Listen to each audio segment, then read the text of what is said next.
Welcome to health inside. আমার নাম doctor তুষ্টি গাঙ্গুলি। আমি একজন হেমাটোলজিস্ট অ্যান্ড হেমাটো অঙ্কোলজিস্ট। আমি যে বিষয়ে আপনাদের সঙ্গে কথা বলতে চাইছি আজকে, সেটা প্রচুর আলোচিত হয়েছে, প্রচুর বলা হয়েছে, অনেক অ্যাওয়ারনেস প্রোগ্রাম হয়েছে, কিন্তু আমার মনে হয় এখনও যথেষ্ট বলা হয়নি এটাকে নিয়ে। সে রোগটা হচ্ছে থ্যালাসেমিয়া। থ্যালাসেমিয়া এমন একটা অসুখ যেটা জেনেটিক এবং আনফর্চুনেটলি আমাদের বাচ্চাদের এফেক্ট করে। ছোট্টবেলা থেকে একটা শিশু, ভাবুন, শুধুমাত্র রক্ত নিয়ে চলেছে শুধু বেঁচে থাকার জন্য। এটা কতটা বেদনাদায়ক তার ফ্যামিলির প্রতি, তার নিজের প্রতি। তার স্কুল কামাই হচ্ছে, পড়াশুনো হচ্ছে না, এবং তা সত্ত্বেও সে একটা পুরোপুরি নর্মাল লাইফ কিন্তু পাচ্ছে না। সবসময় ডাক্তারের কাছে ছুটোছুটি, ওষুধ খেতে হচ্ছে, জ্বর আসছে, সমস্যা হচ্ছে, এরকম একটা জীবন সে কাটাচ্ছে। এর মাঝখানে খানিকটা কি বলবো, গোদের ওপর ফোঁড়ার মতন আর কি একটা সামাজিক প্রবলেম আমাদের মধ্যে হয়। সেটা হচ্ছে যে থ্যালাসেমিয়াটা বোধহয় ছোঁয়াচে রোগ, তাই না?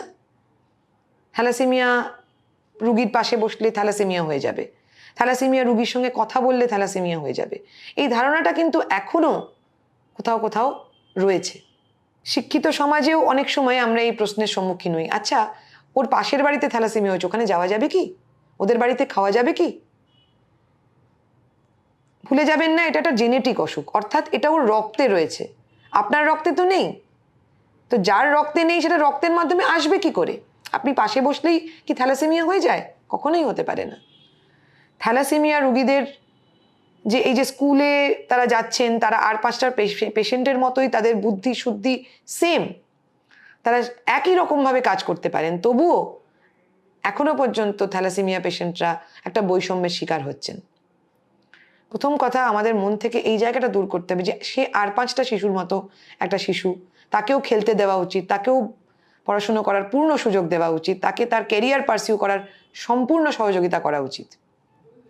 এটা হচ্ছে প্রথম কথা। সেকেন্ড বিষয় যেটা, সেটা হচ্ছে থ্যালাসেমিয়ার চিকিৎসা। থ্যালাসেমিয়ার চিকিৎসা বলতে আমরা বুঝি ব্লাড ট্রান্সফিউশন। আচ্ছা, আপনার পেশেন্ট থ্যালাসেমিয়াতে ব্লাড পাচ্ছে, তাহলে ঠিক আছে। আর ব্লাড পাচ্ছে না, তাহলে কি ঠিক চিকিৎসা হচ্ছে? এবার বলতে হবে যে থ্যালাসেমিয়া কিন্তু একটা রোগ নয়, it's a spectrum of diseases. আমরা বলি thalassaemia minor, thalassaemia intermediate, thalassaemia major, এরমভাবে ক্লাসিফাই করা হয়।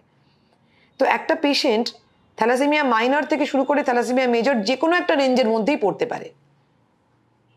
থ্যালাসেমিয়া মেজরদের যেমন সারা জীবনই রক্ত নিতে হবে, রক্ত না নিয়ে তারা সুস্থভাবে বেঁচে থাকতে পারবেন না। থ্যালাসেমিয়া মাইনর কারা? যারা ট্রেট, যারা থ্যালাসেমিয়া বাহক, তারা কিন্তু বিনা ট্রান্সফিউশনই সারা জীবন কাটিয়ে দিতে পারেন। আর এর মাঝামাঝি কোথাও হচ্ছে থ্যালাসেমিয়া ইন্টারমিডিয়েট, যাদের মাঝে সাঝে রক্ত লাগে। ধরুন একটা প্রেগনেন্সির সময় রক্ত লাগলো, কি একটা সার্জারির সময় রক্ত লাগলো, এরকম একটা অ্যাজ এন্ড ভেন বেসিসে রক্ত লাগতে পারে, তারা হচ্ছেন থ্যালাসেমিয়া ইন্টারমিডিয়েট। কিন্তু থ্যালাসেমিয়াতে শুধুমাত্র রক্ত দিলেই সমস্যার সমাধান হয়ে যায় না। রক্তটা দেওয়ার ফলে কিছু সমস্যাও হয় থ্যালাসেমিয়া রোগীদের। তার মধ্যে প্রথম সমস্যাটা হচ্ছে যে এই যে এত রক্ত পাচ্ছে, আমরা জানি যে রক্তে আয়রন থাকে।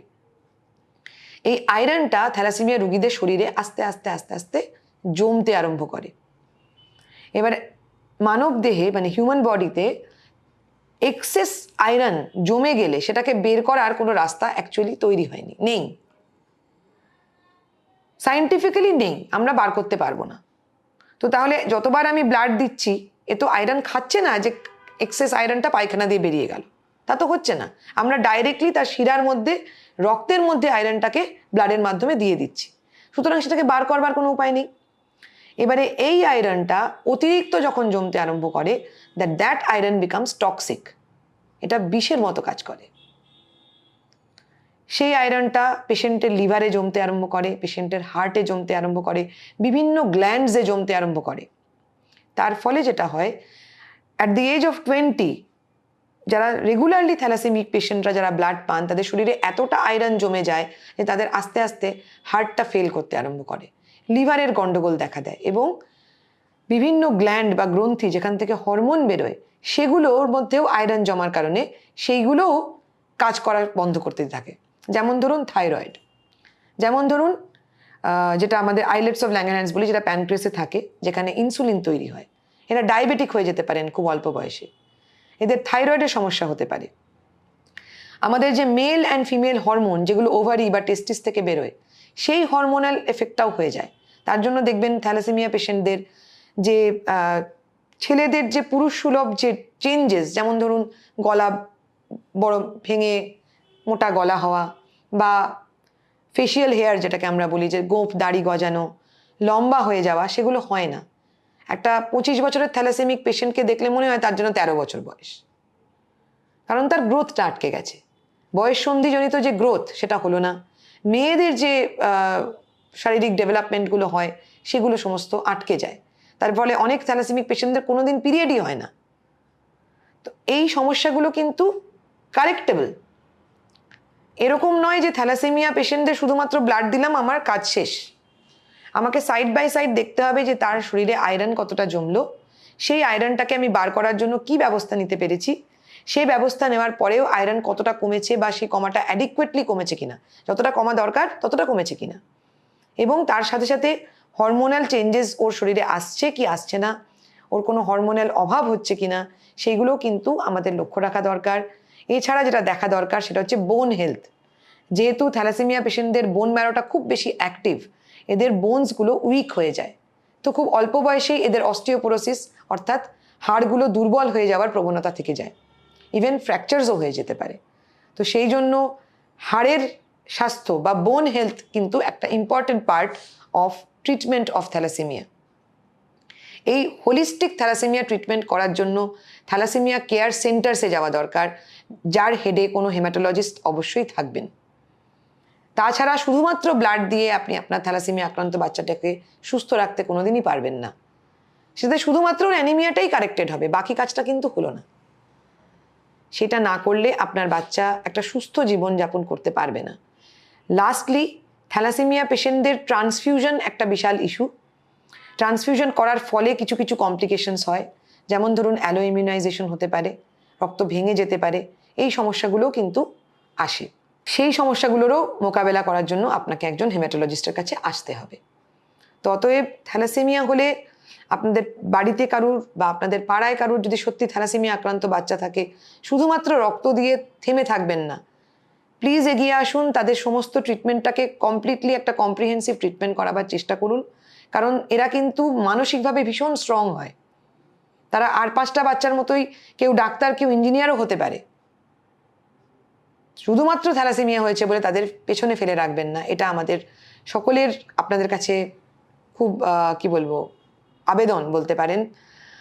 এটা এগিয়ে আসুন, ট্রিটমেন্ট করান থ্যালাসেমিয়ার, তাহলে দেখবেন আপনার বাচ্চারাও আর 5টা বাচ্চার মতন অলমোস্ট নর্মাল একটা লাইফ লিড করতে পারছে। আর last but not the least একটা জিনিস বলার, সেটা হচ্ছে যে থ্যালাসেমিয়ার কিন্তু একটা কিওরেবল ট্রিটমেন্ট আছে, যেই ট্রিটমেন্টটা করে আমরা এটাকে কিওর করতে পারি। সেটা হচ্ছে স্টেম সেল ট্রান্সপ্লান্ট অর্থাৎ বোন ম্যারো ট্রান্সপ্লান্ট। বিশেষ করে যদি ভাই বা বোন থাকে, তার সঙ্গে যদি ম্যাচিং করা যায়, তাহলে খুব আর্লি স্টেজে যদি আমরা ট্রান্সপ্লান্টটা করে দিতে পারি, তাহলে ম্যাক্সিমাম পেশেন্টরাই কিন্তু কিওর হয়ে যেতে পারেন। এই যে টানা সারা জীবন ধরে রক্ত দিতে হচ্ছে, এই যন্ত্রণা থেকে ওনারা মুক্তি পেতে পারেন। তবে ট্রান্সপ্লান্টটা অবশ্যই একটু খরচ সাপেক্ষ ব্যাপার। তবুও বলবো, এখনকার দিনে লং টার্মে যদি আমি দেখি যে একটা বাচ্চাকে সারা জীবন ধরে রক্ত দেওয়ার যা খরচ, তার তুলনায় হয়তো ট্রান্সপ্লান্টের খরচটা এককালীন খরচ হলেও খরচটা আলটিমেটলি কম হয়। এককালীন হয়তো আপনার খরচটা বেশি হবে ট্রান্সপ্লান্ট করতে গেলে, তুলনামূলকভাবে প্রতিদিন রক্ত দিতে গেলে খরচটা অনেকটাই কম।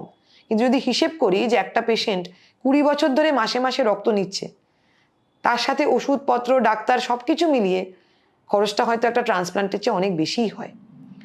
তো তাহলে যদি সমস্যা না থাকে, যদি তার ম্যাচিং ডোনার থাকে, প্রতিটা থ্যালাসেমিয়া পেশেন্টকেই ট্রান্সপ্লান্ট করা অবশ্যই উচিত। তো সেটা যদি সম্ভব হয়, নিশ্চয়ই তার জন্য আমাদের চেষ্টা করা উচিত।